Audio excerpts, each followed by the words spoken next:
this area where we're going to be exploring today is known as Water Conservation Area 3A, also known as Miccosukee Homeland. So, yeah, so let's keep in mind that when we're out here, you know, we're guests on the Miccosukee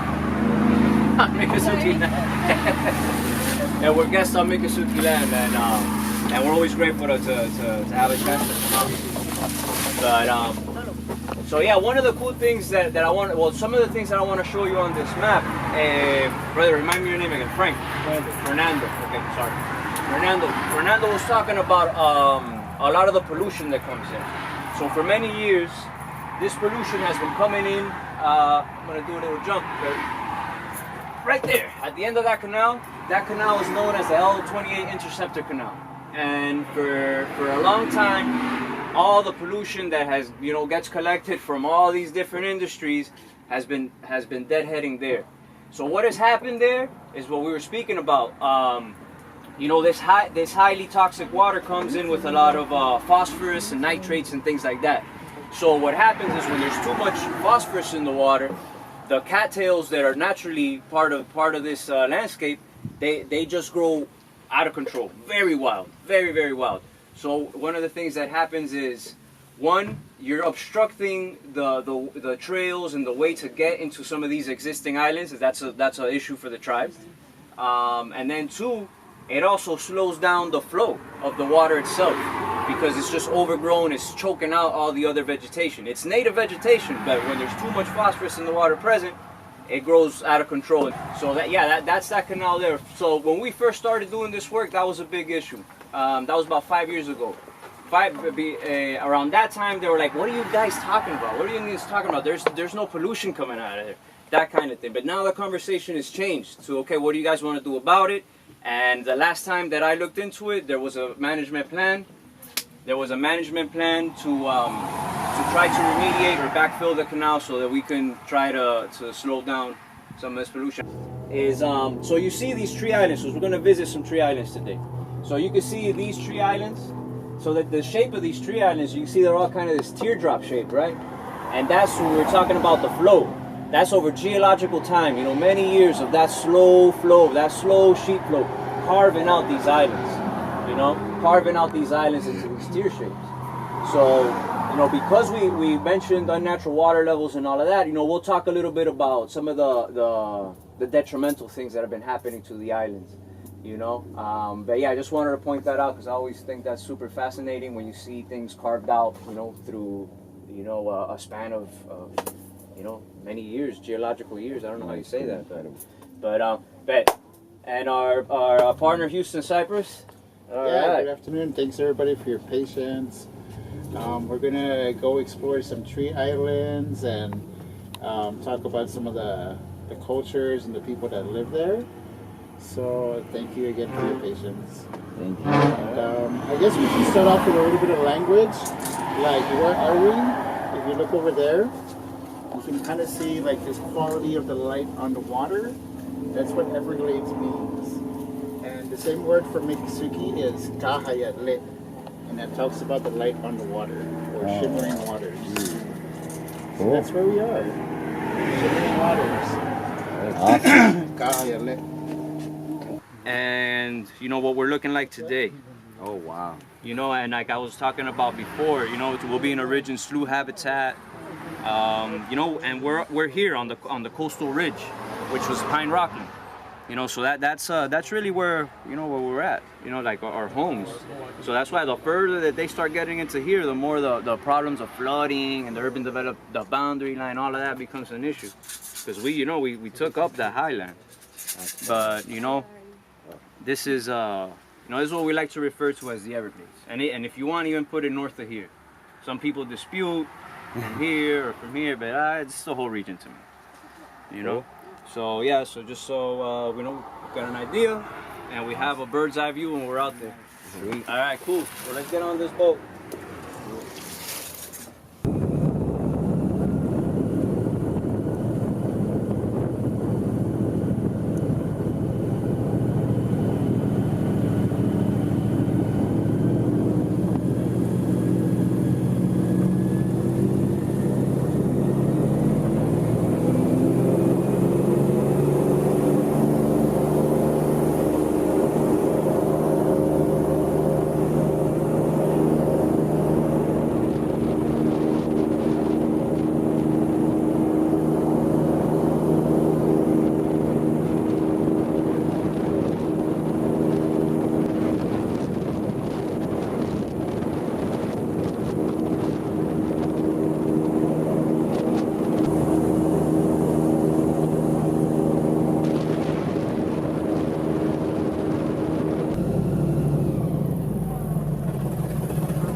Just wanted to stop here and point out the fact that we're in between two tree islands. And if you look over here to your right, there's a little dock and a little structure that we call chikis. Those are the Mikisuki houses. When y'all look at the map, do y'all remember the big lake on the map? Yeah. What's it called? Okeechobee? Do you know what that means? No. So it's a Mikisuki word, and uge is the water, and chube is big. So Okeechobee is the big water. So if those are chikis, what do you call the big one? Chiki Obi? Oh, Bose! How is that? Chikichobi. So that's what we got over there, the big one. Oh, cool. And that chiki is pretty important to the community because that's where the community gets together and discusses business and tribal matters. So, like as you can see, like these tree islands support all kinds of life, like the plants and the animals and even the Indians here. Like these tree islands actually made it possible for our ancestors to survive. There was a war for survival with the United States, and the ancestors came and hid out here in the swamps. So these tree islands were like our survival. So now, like the people are really concerned that the Everglades is polluted and mismanaged and even managed. So like the community has been meeting at that Chikichobi over there to like set policies and laws and talk to scientists to do what they can to protect the Everglades. So like when you see the colors of the flag, yellow, red, black, and white, like that's the Mikisuki philosophy and the medicine and like a symbol of the culture. So just wanted to come and point out these tree islands and like my grandpa still lives over there, like behind the cabin. Oh. Like that's his chief house. He's kind of like a suspicious character. So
This is this is a tree island, but this is like a big tourist island.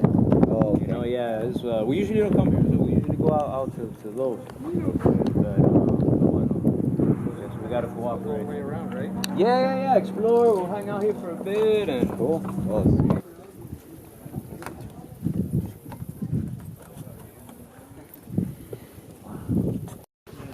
influences from that we have that are still exist today. So we say a lot of these words. You guys share Calusas, the Calusa Indians that were here. Are they existent in any way left, or they were wiped out? no, they were wiped out.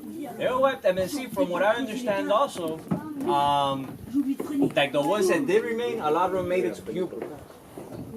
A lot of them made it to Cuba, and then generations happened later. So maybe some of that blood still came with some of us. Like my father's Cuban, So with different, so even like that, in those kind of ways, it's a weird energy dynamic where things return. You know, because the odds are that a lot of people with Calusa blood, what was the other, Tequesta blood, that went to Cuba, the ones that we know, the remaining ones that we know that they say went to Cuba, became integrated and later showed up in the Mariel or something. So we carry a lot of this stuff. We carry a lot of this already. I'll talk about the bird when we stop. It's a better area, but yeah, I just wanted to get everybody together. And so let's jump on this boat and he knows the nest. We're going to the nest. All right, cool. All right. Yeah. Bueno.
Looks like the nest got ransacked.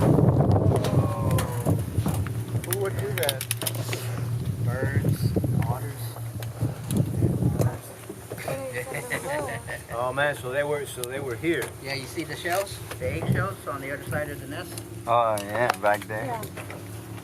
Before this used to look like a little mound, but it's like something dug it up and you can see some egg shells on the other side. There's an alligator looking red. Oh, look at that. That's the mother. There's a possibility, like maybe she still thinks there's some eggs in there, so she might still be trying to protect the nest. But it looks like I can see some eggshells on the other side there. Yeah. Wow. And she saw she kind of receded right back into it, right? Yeah. So it's probably what you call it, a gator hole. Yeah. It could be a gator hole. Okay. Oh man. Wow. So yeah, something cool, I guess, because I rarely ever get a chance to talk about it. But now that we're looking at it, it's a good time to bring it up. So,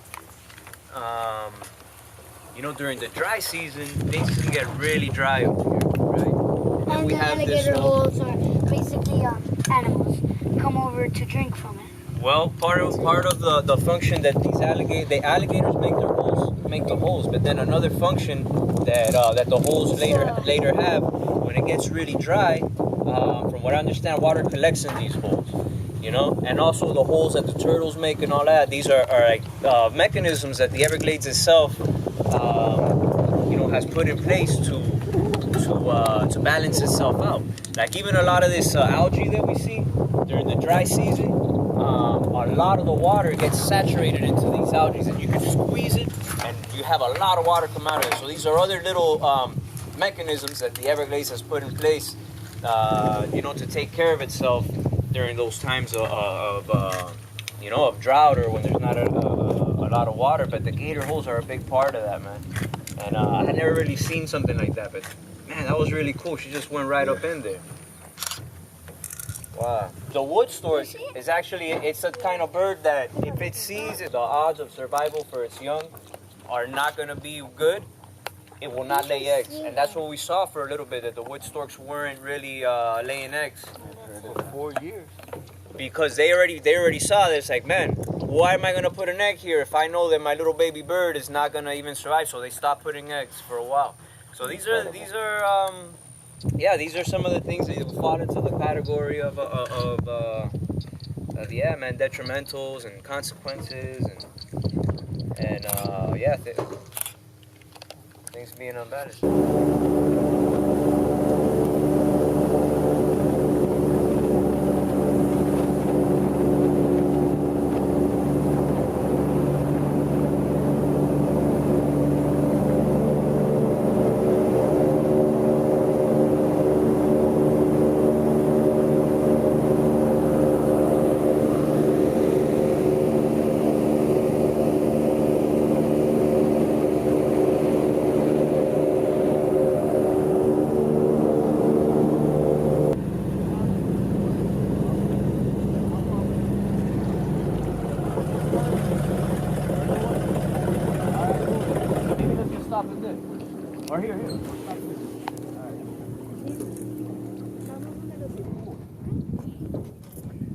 Cool, man. So, our airboat trip, or any trip to the Everglades, as far as we're concerned, wouldn't be complete if we didn't. It wouldn't be complete if we didn't come out here and just chill for a moment.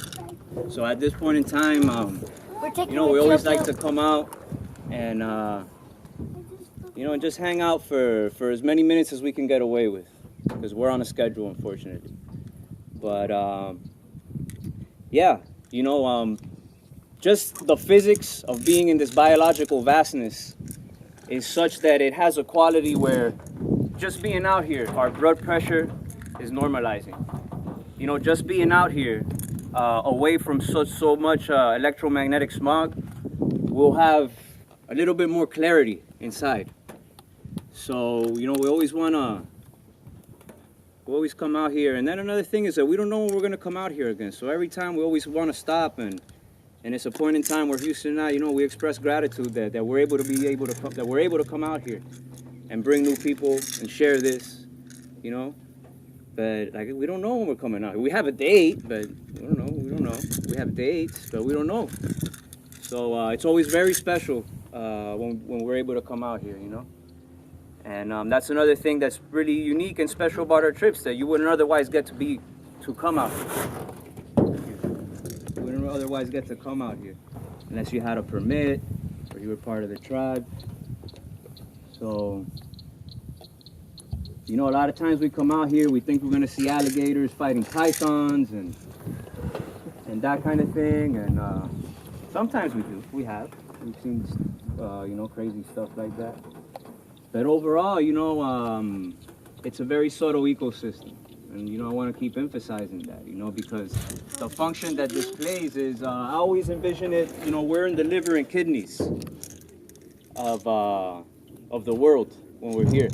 You know, and now with that overview, that bird's view map, I always kind of see it like that. But that's the function that these wetlands provide.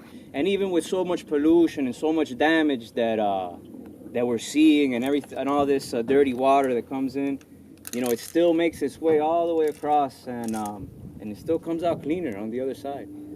You know, and you know, the tribe has done a great job being able to map out through GPS the situation on the tree islands, how they're getting smaller because of unnatural water level.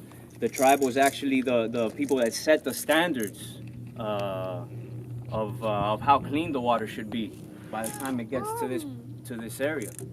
You know, so we got to give them credit for that.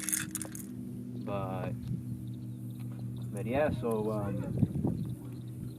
just gonna say, yeah, I'm just gonna stop talking now, and then yeah, and the only thing I would ask, if you're gonna take a photo or take anything out of your bag, just do it now in the beginning, so that, you know, as we're into the silence, we don't hear the zipper or we don't hear the click click. And yeah, let's just try to be out here for, I don't know, maybe for about 5 minutes. And the only other thing I would say, there's still a lot of healing that goes on here, and because of the clarity that one can have, you know, we found that it's a good time if there's anything that's troubling your heart, or, you know, got something on your mind, or you need an answer to something that's really been bothering you, or you just want to ask for a good healing, you know, now's the time to do it. Now's the time to do it. And yeah, with that said, I'm just gonna stop and just say thank you guys again for your time, and yeah, let's be quiet for about 5 minutes.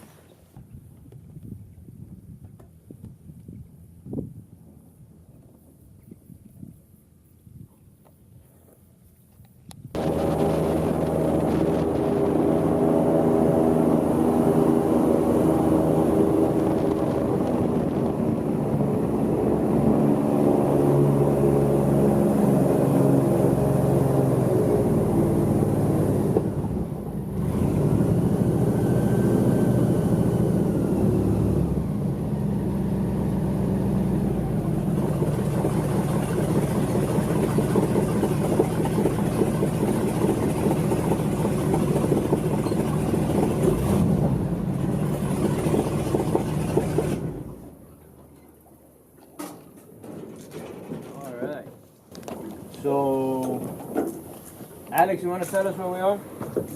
You don't mind? Well, this island belongs to my cousin John. He's been using it for the tours for about the past maybe 15 years. But like the past 10 years, we've been using it to take care of a few animals on here that we've collected from people from the community and from our wildlife officers sometimes. Yeah, I always like to think of this place as a halfway home for the animals.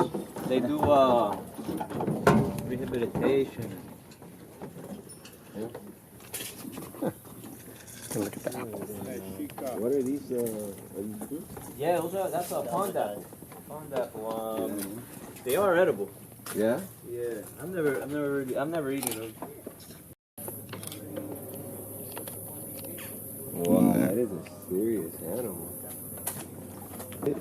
Oh, look at it. That is wild. Look, he's coming right through here. Oh my God. I guess he's trying to go under that. We came out here for you guys, alright? Oh, look, you put one hand under there. Yeah, there's 2 little feet right there. So remember, guys, the American alligator at one point was on the endangered species list. Alright. You gotta have strength. You want to hold them? Alright, look, there's other folks here. They might want to turn. Yeah. Alright, sorry, we're doing. It was just hanging out. I know, we're sorry, dude. Come on, look, it's for I Everglades. want to release it. You want to release it? Yeah. No, because we got to put them back in here. You guys gonna hold it? I'll hold it. No, Remember, don't Yeah, squeeze that's too fine. hard. Like some people actually like. So that's. We used to have Mom feels like. how long ago was it? Quasi. What's up, buddy? Thanks for letting us mess with you for a little while. But it was cool because I was like a big one that you could hold. And he was kind of docile because he lived What's here and his, he had a little mouth deformity, there? so he wasn't going to pick up. Here, I'll have him hand it to you, okay? Yeah, because I don't want to. Or whoever Alright. else. Unless you want to hold him? Yeah, for Yeah, here, why don't you hand it to her? Alright, you will. Wow, that was so cool. Real scary. Watch your finger though. His claws kind of hurt. Either one. One or the other. Let's see if there's any little guys on that side.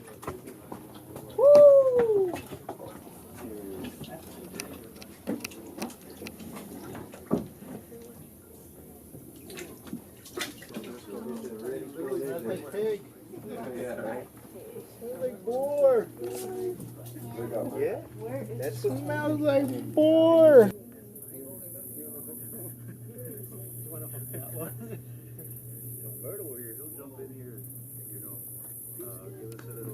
He's about 10 feet. And how much does something like that weigh normally? He probably weighs like maybe 800 Yeah. or more. 800 pounds or more. That's pure muscle, huh?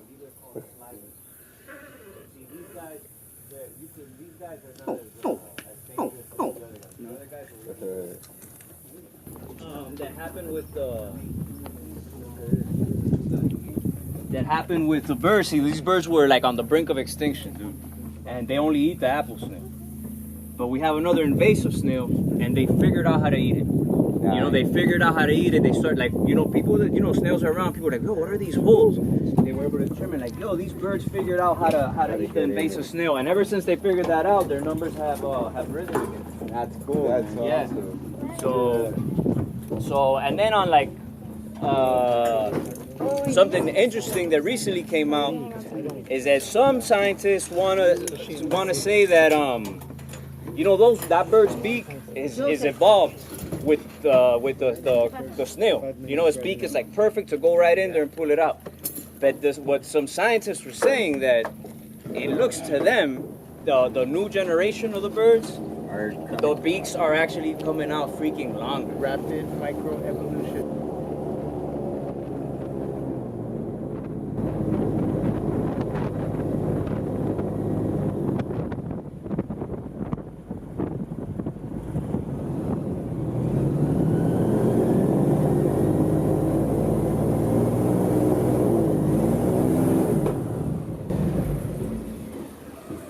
There's another gator nest. the gator right there. Used to look like this. Oh. See that little baby gator? Gator nest. Oh, You got the camera, Mike. Get some shots. Oh my God! I see some little baby. That's actually not a baby gator from this nest. That actually might be a baby gator from last year with the same mother. The mother's here. You see on the other side of the nest? You see her head? Yes, I see. That's up. We mean no harm. Sometimes they'll let the baby from the previous nest still hang around, but once they start getting bigger, to where they become a threat towards the newborns, she actually would eat them herself or scare them off. Okay. Awesome.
I'm gonna follow up with everybody with some more information, like an info packet of like about the Everglades and stuff. I may have some.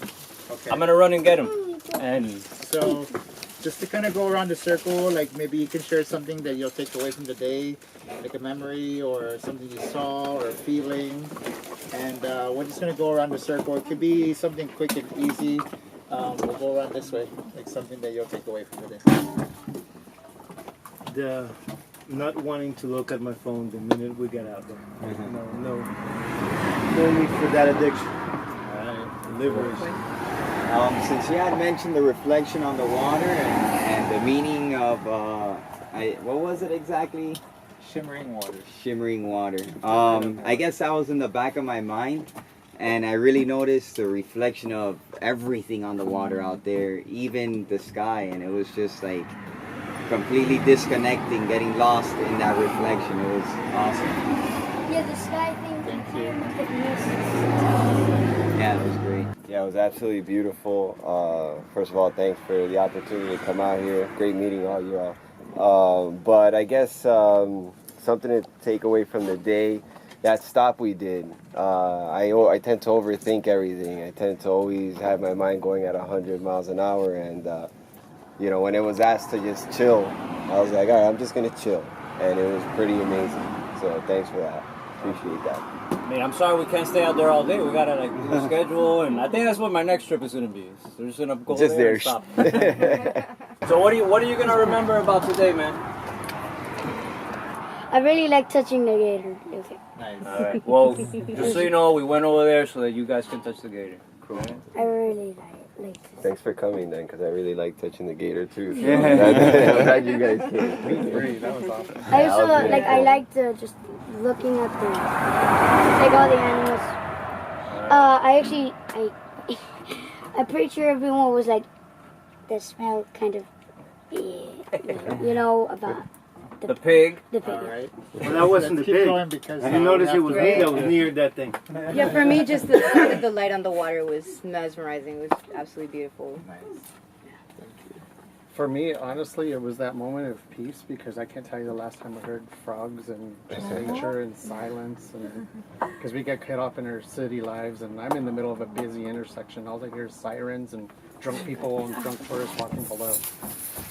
So, for me, it was great having that meditation that I've been longing for quite a long time. Just to finally, I felt my soul literally just stop. And it was the first chance I've had to do that. And I really wanted to. It was, I'm gonna remember the gators, the gator eggs, The gator mouth. the one that was rated and the one that was not. that's a good one. Yeah. And that's the cool thing. I mean, we've been doing these trips now for some time, and there's always something that's unique about every trip. I've never seen that before. I've been coming out here for a long time. Never seen the gator mount. So yeah, I'm gonna remember that.